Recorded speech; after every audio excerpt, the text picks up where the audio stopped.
welcome to EPN. My name is Victor Lucas, and we bring you the latest in everything cool every single day. This is the last day of E3 2017, and we're here thanks in a large part to our support from the VFS School of Game Design.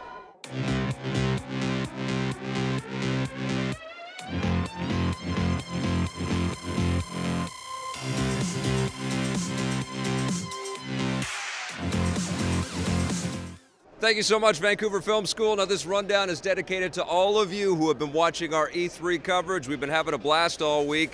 Enjoy the rundown. It looks like Nintendo Switch gamers in North America are going to be left out of the Monster Hunter universe, at least for now.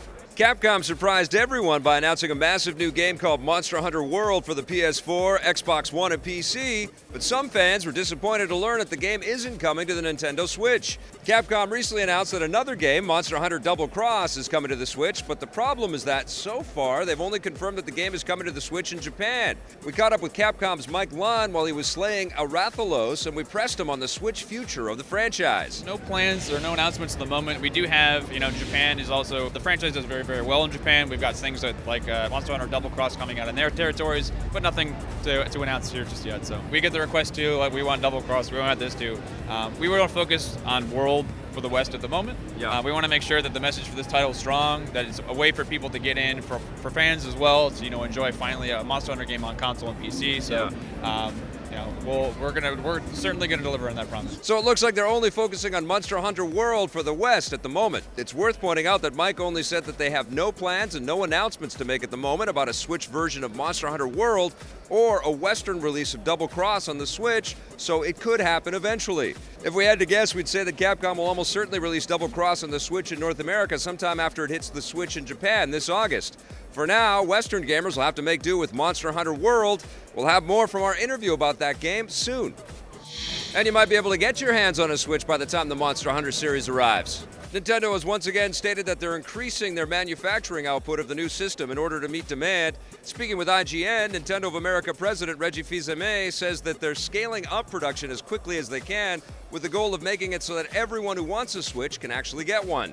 Reggie didn't say exactly when this will happen, but hopefully it will be soon. The Switch has been almost impossible to find since it launched back in March, thanks to a higher than expected demand, not to mention the fact that Nintendo lowballed their sales estimates after the poor reception of their last system, the Wii U. Hopefully they can find a way to meet demand in time for the busy holiday shopping season, because there are loads of cool games coming to the system before the end of the year. The one that has us the most excited is Super Mario Odyssey, which I got to check out on the show floor. It arrives October 27th. Come on. And another big Nintendo franchise is marching to the Switch, but not for a while. Nintendo has reassured fans that a new Pikmin console game is still in the works, despite the fact that they didn't show it off during their E3 presentation. Speaking with Eurogamer, Pikmin creator Shigeru Miyamoto confirmed that a new console game is progressing, and the reason we haven't seen it is because it's still in development and they're not allowed to talk about it yet. This seems to contradict statements Miyamoto made back in 2015 when he said that the new console Pikmin game was actually very close to completion. It seems that wasn't the case after all, so we'll have to keep waiting. The last big game in the series was 2013's Pikmin 3 for the Wii U. If you can't wait for the next big console game, Nintendo is also working on the smaller Hey Pikmin for the 3DS, which is the first side-scroller in the franchise. That arrives next month. There's a reason Microsoft isn't showing off any Halo or Gears of War games here at E3.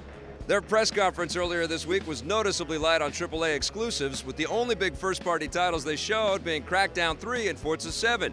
That seems like a bit of a problem going into the launch of their new system, the Xbox One X, which hits stores this November. I caught up with Xbox marketing head Aaron Greenberg above the massive Microsoft booth, and I just had to ask, where are all the big exclusives? Sure. Well, we definitely brought the largest games lineup we've ever had. Yeah. And what we did is we said deliberately, let's show you games, and especially our first-party exclusives, that you'll be able to play over the next year. Right. And so things like Forza Motorsport 7, Crackdown 3, Sea of Thieves, State of Decay 2, Super Lucky's Tales, all exclusive titles that will be launching between now and next E3. Right. So that was a deliberate focus. That allows teams like Halo and the Gears team up at Coalition in Vancouver to be able to go away, and they're doing great work. I can tell you, in fact, I was just up at Coalition with Phil a couple weeks ago, and the future of Gears, the future of Halo franchise is very bright, but it's nice to not require every team to show up every year. Let them go work, and we'll come and surprise fans when we're ready. That sounds like Aaron just confirmed that new Halo and Gears of War games are in the works. Woo! EP World exclusive. I guess it's a no-brainer that new games in those franchises would be on the way, but there's no telling how much longer we'll have to wait before we get to see them. It makes sense that Microsoft doesn't want to show off games that aren't coming in the next year, which is something Sony might want to learn from them, given that all their big games aren't coming until at least 2018 or later. Microsoft is delivering the long-awaited Crackdown 3 on November 7th, the same day the Xbox One X hits stores. We're gonna light it back up, because this is far from over. That wraps us up for the rundown, and for us here at E3. We'll be back again tomorrow in the studio with a brand new rundown for you. Remember, if you want to know more about game design, visit our pals at VFS.edu. We'll see you tomorrow. Thanks for watching.